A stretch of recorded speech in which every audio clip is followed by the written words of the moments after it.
Pourquoi CNews et Europe 1 prennent autant parti pour Nicolas Sarkozy après sa condamnation? Déjà, depuis plusieurs mois, les figures des médias Bolloré ont toujours défendu l'ancien président français lors de son procès, tout comme Marine Le Pen lors de sa propre condamnation. Il s'agit d'une application du virage éditorial de ces médias marqués à droite, voire très à droite, et que Nicolas Sarkozy reste une figure forte de la droite française, toujours populaire dans une partie de l'opinion et des milieux conservateurs. Présenter l'ex-président comme victime d'un acharnement judiciaire attire une audience qui se reconnaît dans ce discours.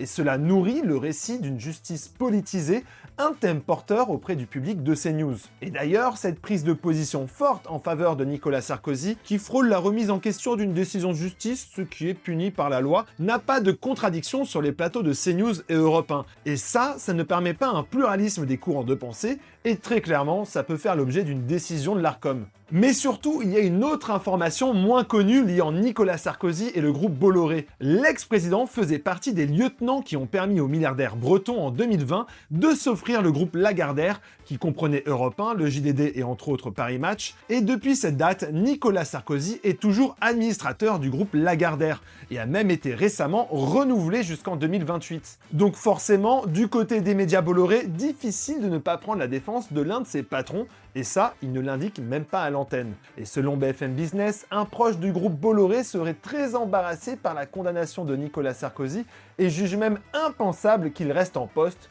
mais que c'est à lui de démissionner. Surtout que déjà au printemps dernier, un petit actionnaire s'était agacé de son maintien au conseil d'administration après sa condamnation dans l'affaire des écoutes téléphoniques dans l'affaire Bettencourt.